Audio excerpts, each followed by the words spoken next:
ஏது பிழை செய்யினும் ஏழை எனக் கருளி தீது புரியாத தெய்வமே நீதி தடைக்கின்ற போரூர் நீதி தடைக்கின்ற திருப்போரூர் திருமுதலே. திருப்போரூர் முருகப்பெருமான். கந்தன் என்றாலே கருணை கடல் என்று பொருள். அப்படிப்பட்ட முருகப்பெருமானுக்கு எத்தனையோ ஆலயங்கள் இருக்கின்றது. அதிலே மிக மிக குறிப்பாக அற்புதமான ஒரு கோவில் திருப்போரூர் முருகன். இந்த திருப்போரூர் முருகப்பெருமான் சென்னைக்கு அருகிலே இருக்கின்ற அற்புதமான ஊர். முருகப்பெருமான் அசுரர்களை எல்லாம் அழிக்க அவர்களோடு 3 இடங்களிலே போரிட்டார்.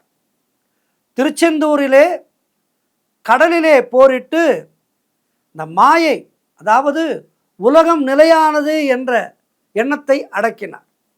அடுத்து திருப்பரங்குன்றத்திலே நிலத்திலே போர் செய்து கன்மத்தை அழித்தார், அதாவது வினைப்பயனை அழித்தார். திருப்போரூரிலே விண்ணிலே போர்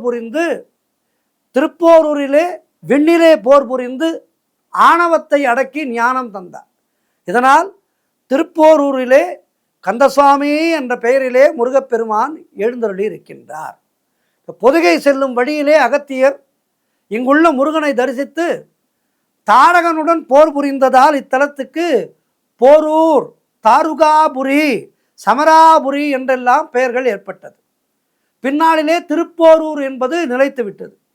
இந்த சென்னை பழைய மகாபலிபுரம் சாலையிலே சுமார் 40 கிலோமீட்டர் தூரத்திலே இந்த ஆலயமானது அமைந்திருக்கின்றது.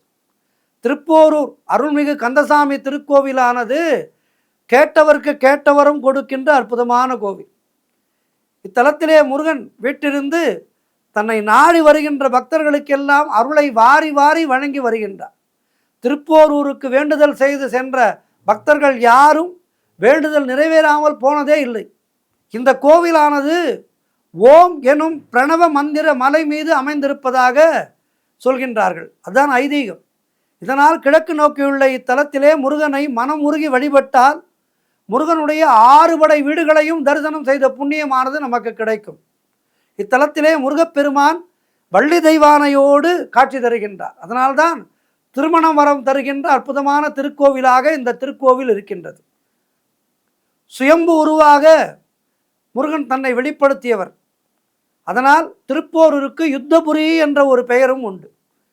திருச்செந்தூரிலே கடலோரத்திலும் திருப்பரங்குன்றத்திலே தரையிலும் அசுரர்களோடு மோதி சண்டையிட்டு வென்ற முருகன் இத்தலத்திலே அசுரர்களை விண்ணிலே போர் புரிந்து அழித்தாராம். போர் நடந்த காலம் என்பதால் அந்த வரலாற்று பின்னணியிலே இந்த ஊர் திருப்போரூர் என்று அழைக்கப்படுகின்றது. ஒரு சமயம் விருத்தாச்சலத்திலே சிதம்பர சுவாமிகள் என்பவர் சமாதி நிலையிலே தியானம் செய்து கொண்டிருந்தார். அப்போது அவரின் தவத்திலே முருகப்பெருமான் காட்சி தந்து அவருக்கு காட்சி தந்தார். அப்போது திடுக்கிட்டு கண்விழித்து பார்த்த சிதம்பர சுவாமிகள் இதற்கு என்ன அர்த்தம் என புரியாமல் தவிக்க, கனவிலே முருகப்பெருமான் வந்தாரே, தூக்கத்தில் தானே கனவு வரும், நாம் தியானம் தானே செய்தோம், அப்படியானால் என் மனம் முருகனை நினைத்து தியானிக்காமல் அமைதியாக உறங்கியதா என பலவிதமான சந்தேக குழப்பங்கள் சிதம்பர சுவாமிகளுக்கு ஏற்பட்டது.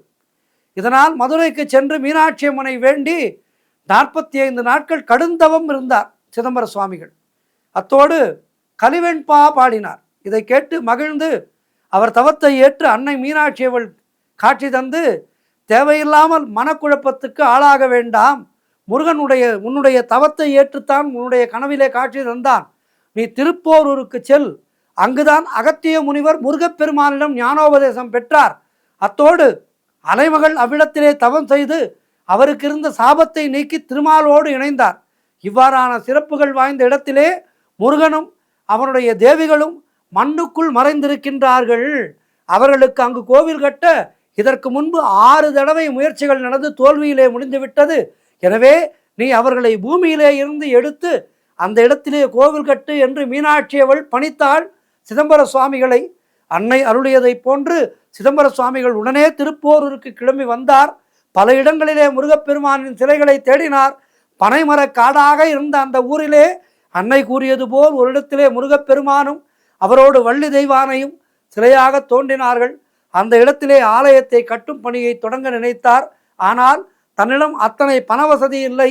அப்படி இருக்கும்போது அன்னை மீனாட்சி தன்னிடம் இப்படி ஒரு திருப்பணி பொறுப்பை ஒப்படைத்திருக்கின்றாரே என்று தவித்து போனார் சுவாமிகள். அப்போது திண்டிவனத்தை அடுத்து கிளியனூரிலிருந்து ஒரு அம்மையார் பொன் ஒன்றை எடுத்து வந்து, சுவாமி நீங்கள் கோவில் கட்டுவதாக கேள்விப்பட்டேன், என்னுடைய சிறு காணிக்கை என்று கூறி சிதம்பர சுவாமிகளிடம் தந்தார். மறுநாளே சென்னை பாளையத்தா செட்டியார் என்பவர் 2 பை நிறைய தங்க நகைகளை திருப்பணிக்காக சுவாமிகளிடம் கொடுத்தார். இதுபோல் இறைவனுடைய சக்தியால் பலர் சிதம்பர சுவாமிகளுக்கு உதவ முன்வந்தார்கள். இதன் மூலம் சிதம்பர சுவாமிகள் கோவிலை கட்டி முடித்தார். ஒரு கோவில் என்பது அந்த இறைவன் நினைக்காமல் நடக்காது. இறைவனே தனக்கு கோவில் வேண்டும் என்று நினைத்தால்தான் ஒரு கோவிலை நாம் அமைக்க முடியும். ஆக முருகப்பெருமான் பக்தர்களுக்கு அங்கு அமர்ந்து காட்சி தர வேண்டும் என்று முடிவு செய்து விட்டார். தன்னுடைய திருக்கோவிலை கட்டுவதற்கான நிதியையும் அவரே கொடுக்க ஏற்பாடு செய்து விட்டார். இத்தலத்திலே சிதம்பர சுவாமிகளால் முருகன் சிலை கண்டறியப்பட்ட போது அது ஒரு பனை மரத்திலே செய்யப்பட்ட பாத்திரத்தால் மூடப்பட்டிருந்தது. அந்த பாத்திரத்தை தற்போதும் கோவில் அலுவலகத்திலே வைத்திருக்கின்றார்கள். அட்சய பாத்திரத்தை போன்ற இந்த பனை பாத்திரம் செல்வத்தை தருவதாக ஐதீகம். நைவேத்தியத்துக்கான அரிசியை இதில்தான் வைத்திருக்கின்றார்கள். மருமகன்களுக்கு சிவராத்திரி என்று சொல்வார்கள். நவராத்திரி நாட்களிலே வள்ளி தெய்வானைக்கு 9 விதமான அலங்காரங்கள் செய்யப்படும். சிவனைப் போல இங்கு ஐப்பசி பௌர்ணமியிலே முருகனுக்கு அன்னாபிஷேகமும், சிவராத்திரி அன்று இரவிலே 4 கால பூஜையும் நடக்கின்றது. இந்த முருகப்பெருமான் சுயம்பு மூர்த்தியாக தோன்றியவர் என்பதால் பிரதான பூஜைகள் செய்வதற்காக சுப்பிரமணியர் யந்திரம் பிரதிஷ்டை செய்திருக்கின்றார்கள். எனவே இவருக்கு இங்கே அபிஷேகம் கிடையாது. கூர்ம பீடத்தின் மேல் உள்ள இந்த யந்திரத்திலே முருகனுடைய 300 திருப்பெயர்கள் பொறிக்கப்பட்டிருக்கின்றது. முருகனுக்கு பூஜை நடந்த பின் இந்த யந்திரத்துக்கு பூஜை நடக்கும். பிரம்மாவுக்குரிய அக்ஷரமாலை, கண்டிகை, சிவனைப் போல வலது கையால் ஆசீர்வதிக்கும் அபயஹஸ்த நிலை, பெருமாளைப் போல இடது கையை தொடையிலே வைத்து ஊருஹஸ்த நிலை என மூர்த்திகளுடைய அம்சமாக முருகப்பெருமான் இங்கு விளங்குகின்றார். மூலவர் சன்னதி பக்கவாட்டிலே அவரது ஒரு வடிவான வலதுபுற மூலையிலே குக்குடாத்வஜர் என்கின்ற சிலை இருக்கின்றது. ஒரு கையிலே சேவல் வைத்திருப்பதால் இவருக்கு இந்த பெயர் ஏற்பட்டது. குறிப்பாக வெளிநாடு செல்வதற்காக தவித்து கொண்டிருக்கின்ற, ஏதேனும் ஒரு வேலைக்கு வெளிநாடு சென்று நம்முடைய குடும்பத்தை காப்பாற்ற வேண்டும் என்று நினைக்கின்ற அன்பர்கள் இந்த ஆலயத்துக்கு வந்து இந்த முருகப்பெருமானை தரிசித்தால் அவர்களுக்கு வெளிநாடு வேலையானது விரைவிலே கிடைக்கும் என்பது ஐதீகம். ஆகவே அற்புதமான இந்த முருகப்பெருமானை தரிசித்து வாழ்விலே எல்லா வளமும் நலமும் பெறுவோம். திருப்போரூர் முருகனுக்கு அரோகரா, திருப்போரூர் முருகனுக்கு அரோகரா, திருப்போரூர் முருகனுக்கு அரோகரா. நன்றி, வணக்கம்.